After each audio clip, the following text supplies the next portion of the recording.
us, and they bought some sandals and bags for us and books. I really appreciate Bunyadi Foundation. Put me in school, bought me bag and sandal. For 7 years, the school here has collapsed. No primary school at all. And then the coming in of Bunyadi Foundation, in fact, rekindled the hope in us. The targeted primary schools outside the camp, the targeted secondary schools outside the camp, and they continue to fund it till today. As the curtain draws on the celebration, Bunyadi Foundation is hopeful that through collective efforts, that children in underserved communities can get opportunities to be educated. Ekene Ndulwe, NTA News. In commemoration of International Day of Persons Living with Disabilities, the disability community of Karamajiji has benefited from some Nigerians who came to empathize with them and show some love.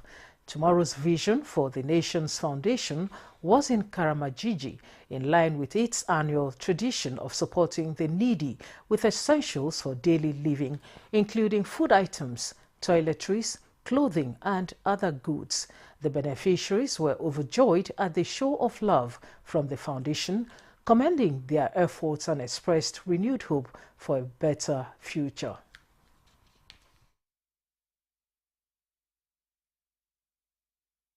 It's a great joy and a privilege for us as well to always come to you people. It is not by our doing, it's just God that has sent us to come here all the time that we come here. There are other places too that we'll go to, but Karamajiji is one place that I love coming because of the people I meet here. As you come for us today, all of us we are happy. Why? Because we think that you are coming before you said it. Why? Because you always come here to empower our community, especially women and girls. Thank you very much, and we appreciate your coming. We really appreciate these people who can help us today, Saturday. God bless them. We know this is a festive period, and this is an opportunity for us to give and then put a smile on people's faces. At least let them also feel that we are in the festive period. The Nigerian Christian Pilgrim Commission is set to flag off the pilgrimage to Israel and Jordan. Executive Secretary of the Commission, Bishop Stephen Adegbite, made this known in Abuja at the 2024 Christmas Carol as part of the Commission's program for the Yuletide celebration. According to the Bishop, the first batch of the pilgrims for the 2024 pilgrimage exercise will depart Lagos on the 22nd December with the intending pilgrims from Lagos State. That will be in Enugu, that will be in Yola, that will be in Abuja. We are running through from, we have not done the one for Easter, the one for main pilgrimage, so we are combining the two. Once we start 22nd December, we are running it to April, May of next year until we finish by the special grace of God. And we must thank Mr. President for the support we have received. We don't take that for granted. It shall be well with him and his cabinet. The Commission also prayed for national coexistence among Nigerians. The Policy and Legal Advocacy Center has promised continued support to the growth of democracy in Nigeria. Executive Director of the center, Clement Nwankwo, stated this while inducting young Nigerians into its legislative internship program. The program is designed to strengthen democratic governance in Nigeria, as well as to equip recent graduates with a solid understanding of legislative practices, bill drafting, and the overall lawmaking process in the country. Knowledgeable young people go into the National Assembly, see what can be done better, because that's the only way we can sustain our democracy. The whole idea of improving the quality of leadership, the quality of those who enter into public office is so very important.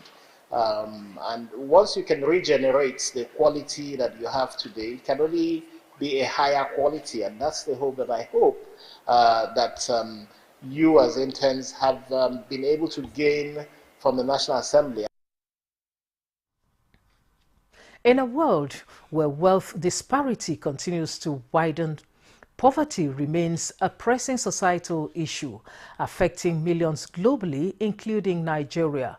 As individuals grapple with the harsh realities of survival, moral dilemmas often surface, and faced with limited resources, some may resort to desperate measures, raising questions about ethics versus necessity. Once Upon Four Robbers is a stage play which tackles pressing societal issues like poverty and moral dilemmas surrounding survival. And correspondent Lydia Sampson reports that it resonates deeply with present-day audiences. A beckoning red carpet and a cocktail party sets the tone for what's ahead for this audience.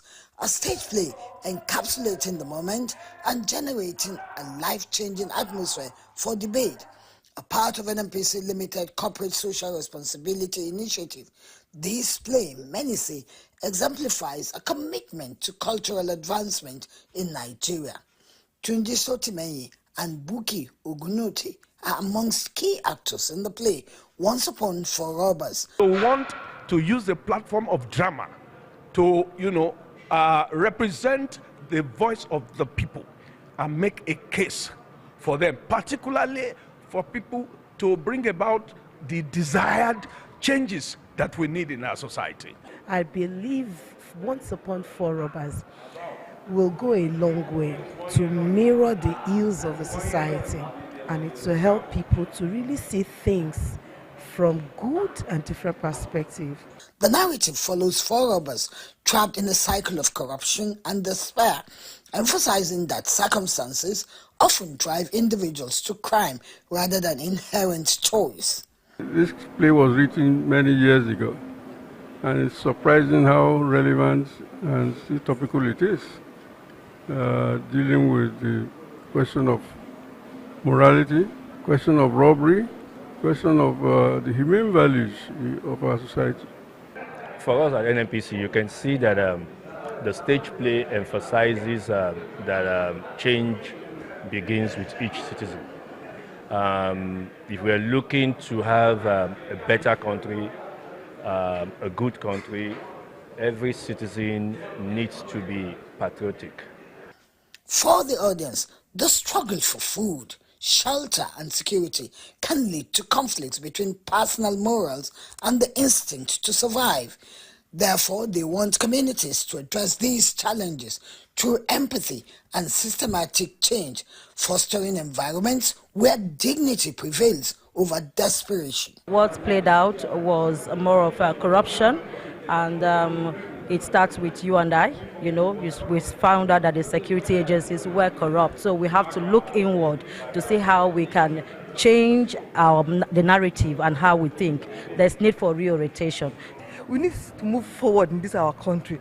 I expected that the judgment should pass through them, not only the robbers, and they should judge them too for keeping the money. We felt that this is the time when we should use drama, we should use theater to get into the mindset of the people, to begin to talk to them, speak to their minds.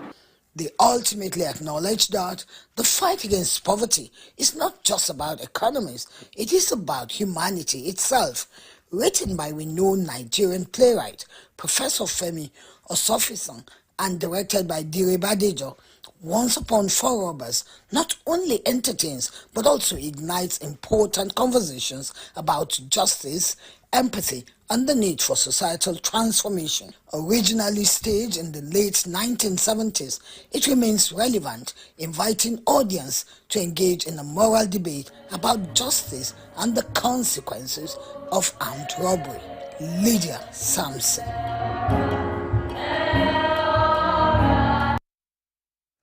You're watching the news at 10 on NTA News 24. Another look at our major stories. ECOWAS acknowledges the decision of Burkina Faso, Mali and Niger to opt out of the regional bloc.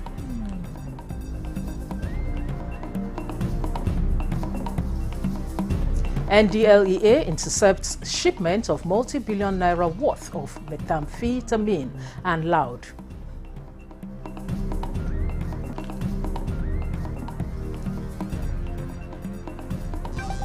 Federal Road Safety Corps deploys 42,000 officers nationwide for traffic management during Yuletide.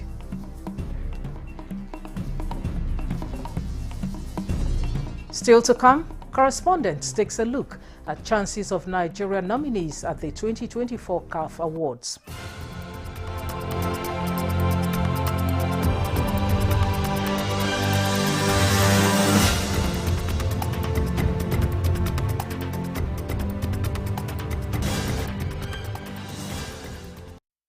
Now, with few hours to the 2024 CAF Awards in Morocco, Austin Demodu analyzes the prospects of Nigerian nominees among other contenders. The 2024 edition of the prestigious CAF Award is around the corner. As usual, final lists of nominees have been published by CAF after what can be described as a painstaking exercise. Interestingly, Nigeria leads the pack with 6 nominees across different categories. In the CAF Men's Player of the Year category, Nigeria and Atalanta forward Ademola Lookman is amongst the favorites to succeed Victor Osimhen. Going by the performance of Lookman, who at the end of last season scored 3-goal hat-trick in the final of a UEFA Cup, winning the cup for his team, Atalanta.